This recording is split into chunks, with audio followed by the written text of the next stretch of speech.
मैं तो सोच भी नहीं सकता था कि अकबर साहब इतनी गिरी हुई हरकत करेंगे। मुझे तो हैरत हो रही है इस बात पर कि उसने लाइना तक को ये बात नहीं बताई।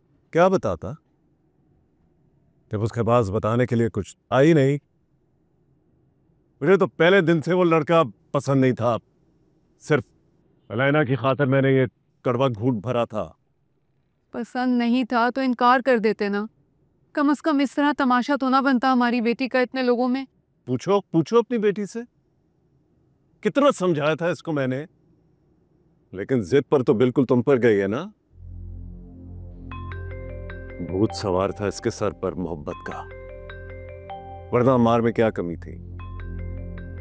हाँ, खानदान का बच्चा, 4 फैक्ट्रियों का अकेला मालिक। मैं एक दफ़ा जैद से कॉल करके बात करती हूँ। छोड़ दो, कोई जरूरत नहीं अब उससे बात करने की।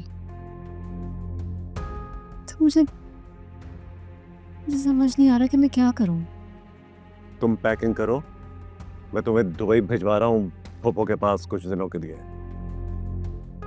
सिर्फ एक बार मुझे जैद से बात कर लेने दें प्लीज पापा। अगर वो सोने का भी बनकर आ जाए मुझे बिल्कुल एक्सेप्टेबल नहीं होगा।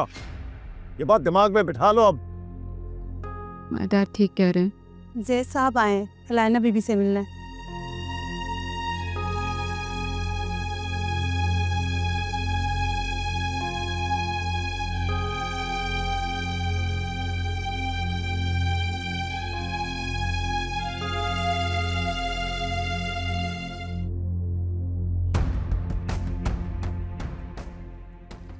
है ना?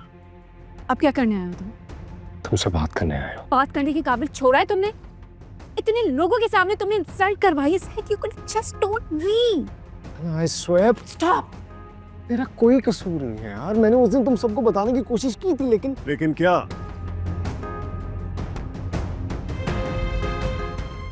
क्या? बोलो, जवाब दो। बाबा जान ने मुझे अपनी कसम दी थी। वाह।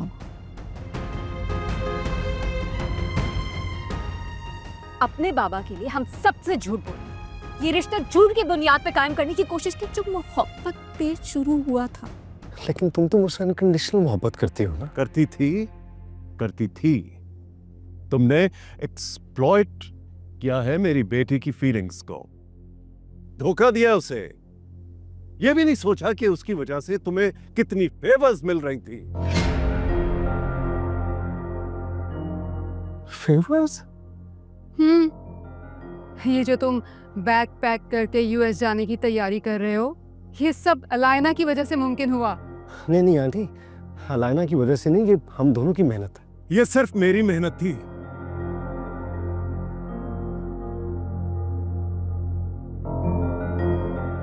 मुझे जेब नहीं देता, लेकिन मैंने अपनी बेटी की खातिर उस लड़की ज़ारा के मार्क्स कम करवा के तुम दोनों का रिसर्च प्रपोजल एक्सेप्ट करवाया था।